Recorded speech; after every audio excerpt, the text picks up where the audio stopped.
Stage 1 is transonic. Landing legs have deployed. And Falcon 9 has landed.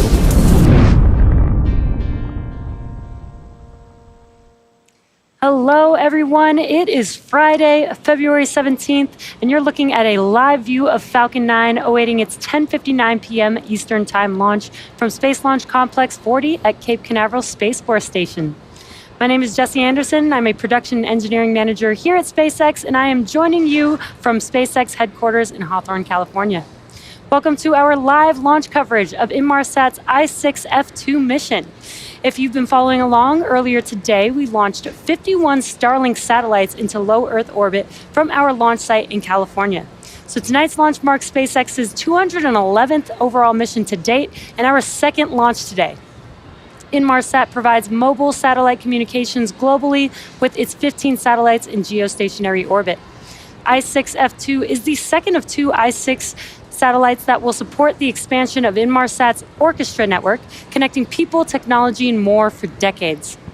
We'll have a bit more about tonight's mission, we'll learn a little bit more about tonight's mission a little bit later in the webcast, but at T-minus 13 minutes, let's learn a little bit more about the Falcon 9 vehicle supporting tonight's mission. Hello, everyone. My name is Baden Tithi, and I'm an avionics systems engineer here at SpaceX. On your screen is a live view of our Falcon 9 vehicle, a two-stage rocket that is designed and manufactured by SpaceX for the reliable and safe transport for people and payloads into Earth orbit and beyond. This entire vehicle on your screen stands about 229 feet tall, or almost as tall as the Taj Mahal in India, standing about 240 feet. If you look closely, the bottom two-thirds of the vehicle is the first stage, also referred to as the booster. Its primary objective is to accelerate the vehicle through the Earth's atmosphere to space and then separate from the rest of the rocket. Not only is the first stage the largest part of the rocket, but it is also the portion of the rocket that we attempt to land on our autonomous drone ship or back on land for future reuse. Now, reusability is key to all of this, as this allows us to refly the most expensive parts of the rocket, which then drives the cost of access to space. Tonight's booster on your screen is flying for the third time, previously having supported the GPS-3, Space Vehicle 6, and the Crew 5 missions. Above the first stage, here is the second stage, which houses the single Merlin vacuum engine, or the MVAC engine, which ignites after the first stage separates. The second stage is what will carry the I-6F2 payload to orbit. The payload for tonight's launch is safely enclosed inside of this 17-foot diameter payload fairing, which is also the large barrel structure with the pointed nose on top of the second stage. Made of carbon composite material, the fairing protects the satellite on their way to orbit. The fairing is then jettisoned approximately 3 minutes into the flight. The fairing halves you see on your screen today are flight-proven. Now, after the separation from the second stage, both fairing halves will return to Earth and be recovered by our recovery team. And lastly, on your screen, what you see is a large strut structure, or the transporter erector, or known as TE. We use the TE to roll the rocket out to the pad and raise it to its vertical launch position. The TE also routes the vehicle's fluids, power, and telemetry umbilicals from the ground systems to the rocket and satellites until Falcon 9 goes on internal power and clears the pad. Falcon 9 has been loading propellant since T-minus 35 minutes. Falcon 9 uses a refined form of kerosene called RP1 for its fuel and super chilled liquid oxygen, or what we call LOX, as its oxidizer. Currently, RP1 is nearly fully loaded on the first stage, and the second stage is fully fueled. Liquid oxygen loading is currently underway on both stages. Now, we have also begun helium loading. The vehicle uses helium gas as a pressurant, pushing the RP1 and liquid oxygen through the Merlin engines. At T-minus 7 minutes, engine chill will begin. This is where we allow a small amount of the super chilled liquid oxygen to flow into the Merlin engine's turbopumps prior to the full flow of liquid oxygen into the vehicle to avoid any thermal shocks to the system. Now, finally, the transporter erector will retract away from the rocket just slightly at the around the T-minus 4.5 minute mark, providing clearance for Falcon 9 to lift off. Now at T-minus 9 minutes and about 15 seconds, Falcon 9 is tracking no issues and the payload is healthy. Range is ready to support and weather is green for our mission tonight. If for some reason we do not launch tonight, we do have a backup opportunity tomorrow at the same time. As Jesse mentioned earlier, our mission tonight is for the Inmarsat's I-6F2 payload. Inmarsat's constellation helps the government respond when disaster strikes in over 80 countries. Not only that, it also helps provide aviation and maritime safety services across the world's skies and seas. But for now, let's learn a little bit more about tonight's mission and the payload on board Falcon 9.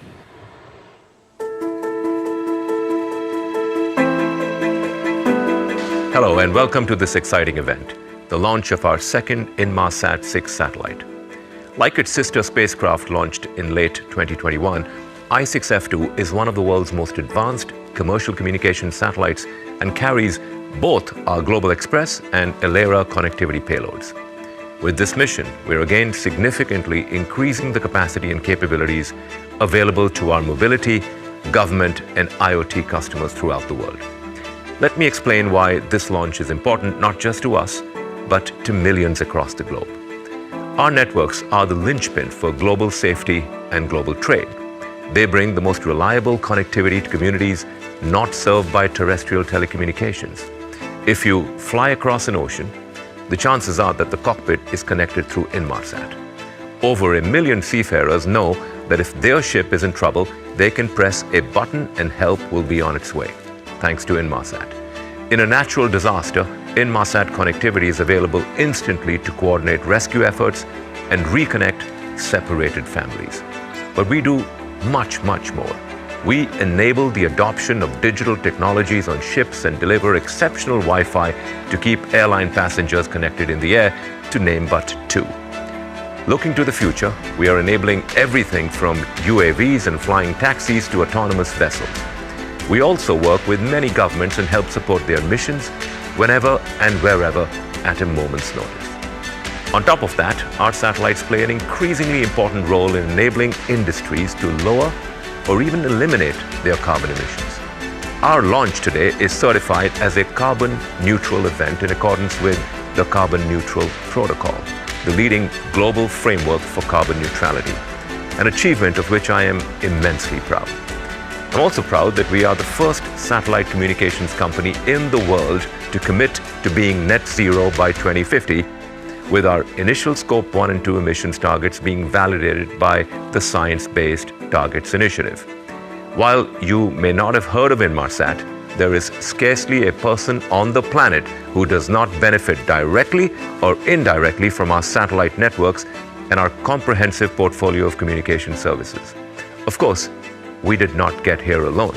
The launch of I-6F2 was only achieved through the exceptional work of teams across the world. Thanks go to our manufacturing partner, Airbus, Defense and Space, and our launch partner, SpaceX. Eco. Stage separation. Invac ignition. I also want to praise the amazing work of all our employees, including our I-6 program manager, Edwina Paisley, and her team, working with our Chief Technology Officer colleagues under the leadership of Peter Haringer. Every day, across the world, millions of people, organizations, and governments trust Inmarsat to connect them at the moments when it matters most. Our customers count on us when it simply has to work. We have been delivering this certainty for over 40 years. Today, our customers have the certainty that we have a strong, growing business, one that is at the forefront of satellite communications innovation. They have the certainty that everything we build is based on what they need, not just today, but into the 2030s and beyond. Certainty that we have a roadmap that will travel with them into the future. Certainty is at the heart of our deep-rooted promise, born out of decades of service to connect the world for good. In an uncertain world, Inmarsat stands ready to deliver on its promise. Thank you.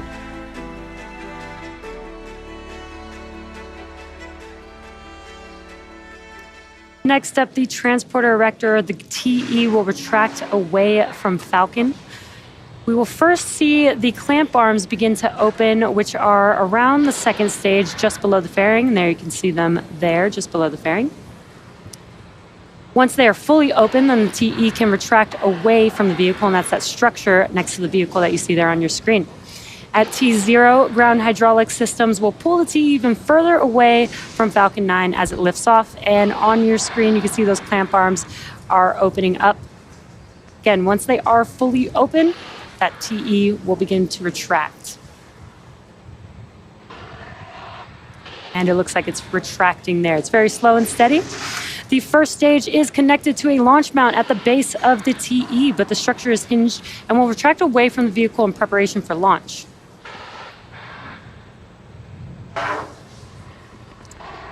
And it looks like the TE is now fully reclined. Now at this point in the countdown, both the first and second stage are nearly fully loaded with 1 million pounds of kerosene fuel and liquid oxygen. Both first stage and second stage should finish prop loading about a minute apart from each other. The first stage will finish at T-minus 3 minutes and the second stage at T-minus 2 minutes. Now you can see some white clouds around the vehicle. Stage 1 LOX load is complete. It's a good call out that prop loading is complete on the first stage vehicle. Now those white clouds that you see are the chilled gas above the liquid oxygen tank liquid surface that we vent overboard to maintain pressure in the tank as needed. And when that gas comes out in contact with the warmer air, it begins to condense into clouds or water, and that's what you're seeing. At T-minus 60 seconds, Falcon 9 will be in startup. What that means is the rocket's autonomous internal flight computers will have taken over the launch countdown. Just inside T-minus 2 seconds, we will light the Merlin 1D engines for liftoff. Inmarsat's I-6F2 payload continues to be healthy, and the Falcon 9 team is tracking no issues on the vehicle. Weather is still looking green, and the range is ready to support our T0 of 10:59 p.m. Eastern Time. As mentioned earlier, if for some reason we do not launch tonight, we do have a backup opportunity tomorrow at the same time. And with that, we are proceeding into the last couple minutes of the terminal count.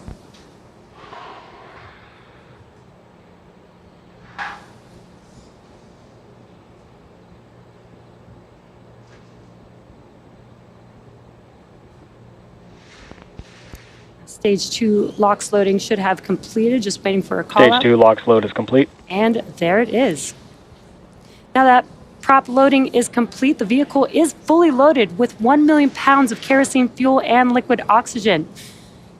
And you can see a little bit more of those white clouds that I mentioned. That is because we are now venting out the liquid oxygen line on that transporter erector.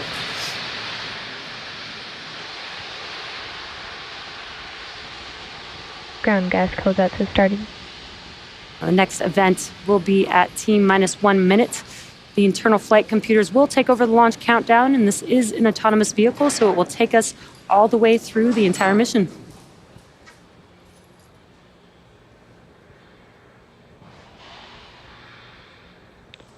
Falcon 9 is in startup.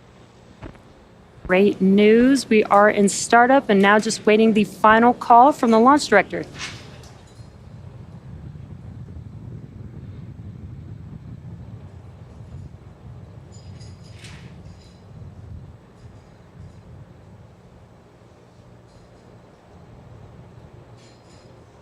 Launch director, we're go for launch. And great news, all systems are go for launch of Falcon 9 seconds. with Inmarsat's I-6F2 payload.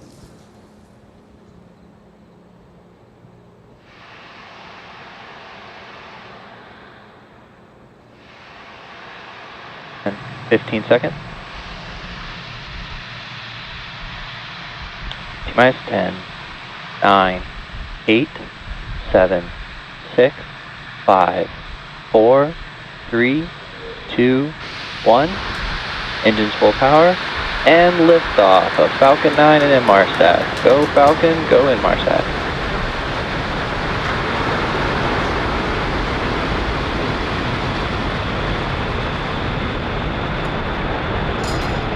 Vehicle is pitching downrange. Stage 1 propulsion is nominal.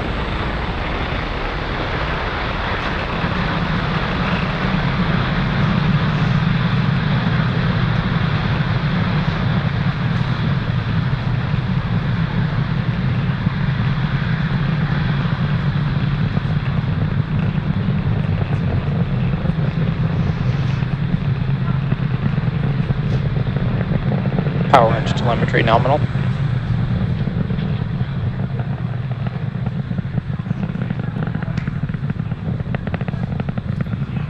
We are just about a minute into flight, and Falcon 9 has successfully lifted off from pad 40 Falcon 9 is supersonic. at Cape Canaveral Space Force Station, carrying Inmarsat's I-6F2 payload. We are coming up on max Q here. Max Q. And great news, we have just passed through max Q. That is the largest structural load that the vehicle sees on ascent. Now the rocket is typically needs to go 17,500 miles per hour horizontally in order to avoid being pulled back down to Earth and get into orbit. So you can keep an eye on the stage 1 telemetry. That's on the bottom left hand of your screen there. You can see those 9 M1D engines burning engine bright. chill has started. Burning bright there on your screen. And we do have 3 events coming up in rapid succession. That will be MECO, stage separation, and SES-1. MECO is main engine cutoff. That's where we shut down all 9 of the M1D engines that you see burning bright on your screen. That will help slow the stage down and prepare for stage separation. That's where the first stage will separate from second stage. First stage will come back home down to Earth, while second stage continues with SES-1. That's second stage engine start 1. And that MVAC engine will ignite on the second stage. We're coming up on those 3 events here in a few seconds. MECO, stage separation, and SES-1.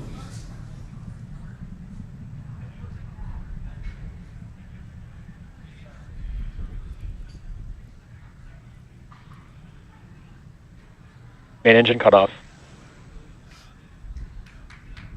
Stage separation.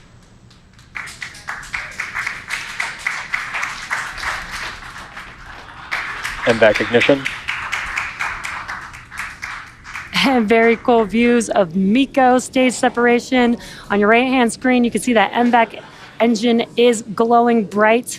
That has now ignited. On your left-hand screen, you can see the grid fins deploying on that first stage. Now coming up next will be fairing separation. The fairing helps protect the payload on ascent, but once we're in the vacuum of space, we no longer need that protection. So we will jettison the fairing halves, and that's coming up here in a few seconds.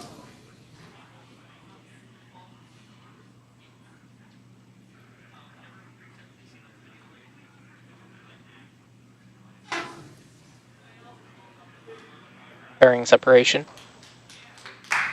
And great call out and visual confirmation that the fairing halves have deployed. And we will be attempting to retrieve these fairing halves again tonight once they make their way back down to Earth.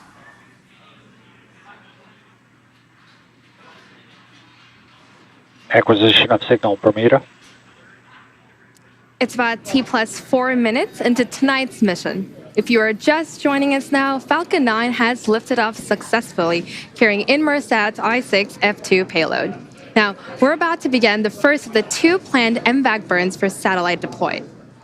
Around T+6 minutes, you should see on your screen the first stage's entry burn. To start the entry burn, we will relight 3 of the M1D engines, starting with the center engine known as E9, followed shortly by the E1 and the E5 engines, which will slow down the vehicle as it passes back into Earth's atmosphere. As Falcon 9 is coming back down really fast, we need to slow down to reduce the re-entry forces, which will then help us recover and reuse that first stage.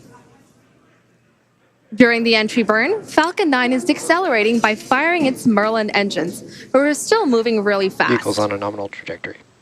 This causes the vehicle to fly through Merlin's exhaust gases, or commonly known as a rocket plume. This deposits a layer of soot on the vehicle's surface. Now that soot comes from the carbon-based fuel that Falcon 9 uses, and with each flight builds up a little more on the outside of the vehicle, making it a little sooty. Oftentimes, prior to a launch, you can see that soot on your first stage. As you can see on your screen, the second stage is glowing red, and that is our MVAC engine.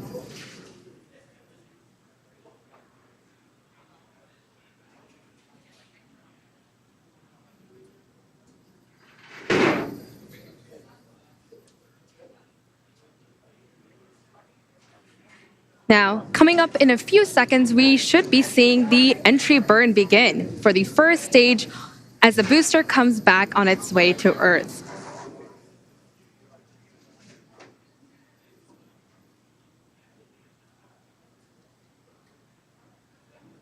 As you can see on the left side of your screen, that is the first stage.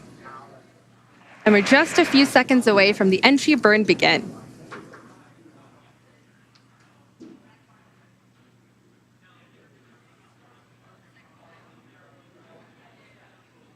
Stage 1 FTS has safed. Stage 1 entry burn startup.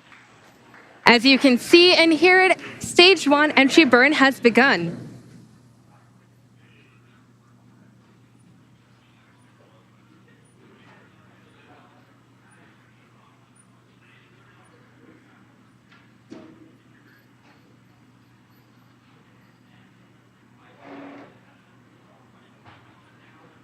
Stage 1 entry burn shutdown. As you can see and hear on net, stage 1 entry burn has shut down. Reusability is key to lowering the cost of spaceflight, which enables more investment in critical scientific research. Falcon 9 on your screen today is supporting and doing the re-entry burn for the third time. Previously supported the GPS-3, Space Vehicle 6, and the Crew 5 missions. Vehicles on a nominal trajectory. The Merlins on the first stage are optimized for sea level. These achieve around 190,000 pounds of thrust during ascent and descent. Fun fact, at liftoff, Falcon 9's first stage has thrust greater than 5 747 airplanes at full power, and it's consuming approximately about 700 gallons of fuel per second.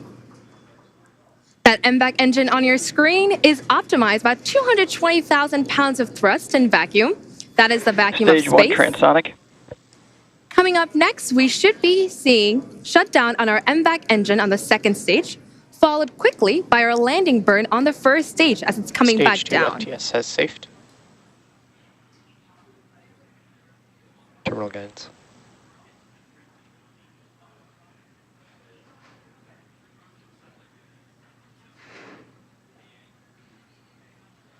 MVAC shutdown. There you can see it and here on the nets. We have confirmation of SECO Stage 1. 1 landing burn. And the landing burn for stage 1 has begun. We are now just waiting for confirmation of good orbital insertion for our second stage. Nominal orbit insertion. There you've heard on the nets, nominal orbital insertion. Loss of signal, Cape Canaveral. We are now waiting for Falcon to land Stage 1 back. landing leg deploy. Back on our drone ship, just read the instructions. And as you can see and hear it, you have SpaceX's 173rd recovery of an orbital class rocket, including first stage landings for Falcon 9 and Falcon Heavy. Now, the mission isn't just over yet. The second stage is now embarking on its first coast phase. After the coast phase, we will light that MVAC engine for a second time around T plus 26 minutes. So till then, sit back and we'll see you back here.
Expected loss of signal Bermuda.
Acquisition Gabon.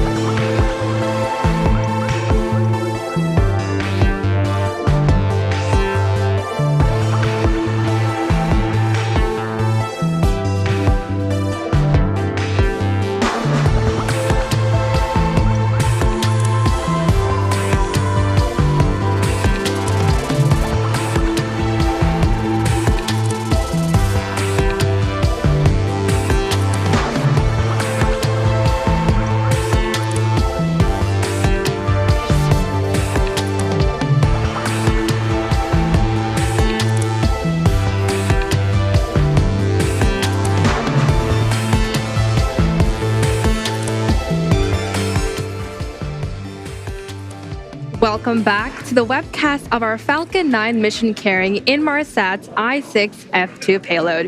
If you're just joining us now, we've had a nominal mission so far. Falcon 9 launched at 10:59 Eastern from Space Launch Complex 40 in Cape Canaveral, Florida. We have successfully recovered the first stage back on our drone ship tonight, which marks the overall third landing for this particular booster and the 173rd overall landing of an orbital-class rocket. While all that was happening, the second stage has completed its first burn, taking Inmarsat's I-6F2 payload into its initial parking orbit. Now, we're about a few seconds away from the second ignition of the MVAC, which will carry the second stage and Inmarsat's payload into the orbit needed to deploy the satellite.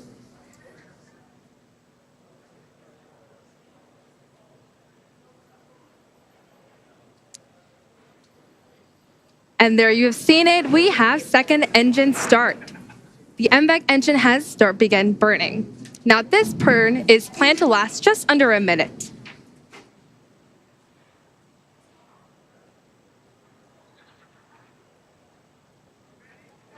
As you can see, that engine is glowing bright. And the speed and the velocity of stage 2 is picking up.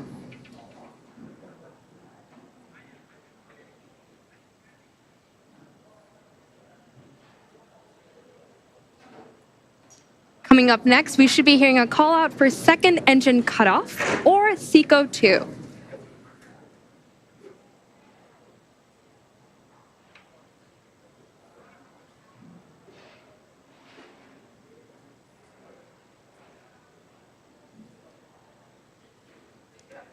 And there you've heard it, we have SECO 2.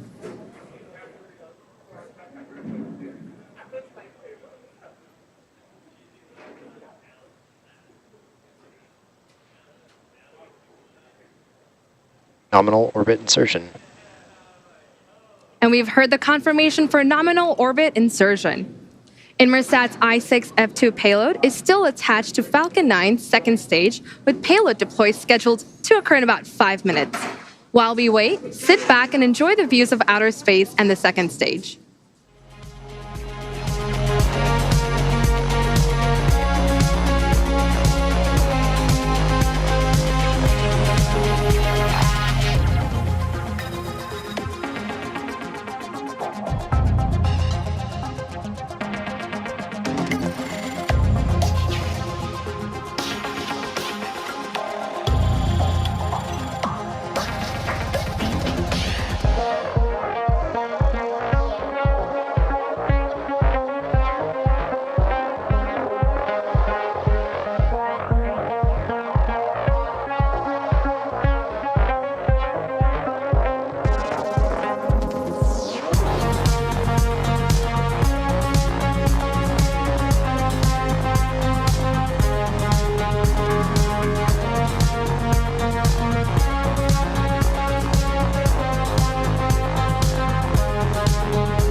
Acquisition of signal, heart of B stock.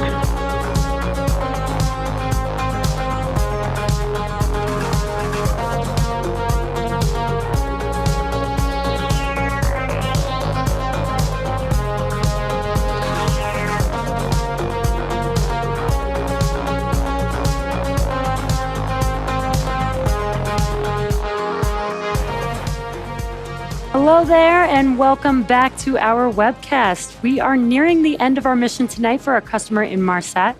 Now, just a few minutes ago, we had a successful second burn of our second stage, and up next is our final milestone for this mission, payload deploy, which should be coming up here shortly.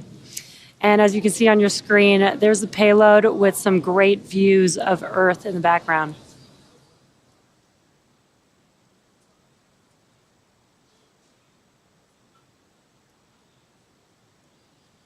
Payload separation confirmed. Inmarsat I6F2 is drifting away from Falcon 9's second stage out in space. And that confirms successful deployment of the Inmarsat I6F2 payload. And that will end our webcast for tonight. All of us here at SpaceX want to thank our customer Inmarsat for entrusting us with tonight's mission. We also want to give a shout out to the Range and Federal Aviation Administration for supporting tonight's efforts. Tonight's launch concludes our second launch of the day and our 211th overall SpaceX mission to date. Thank you for tuning in, and we'll see you again soon.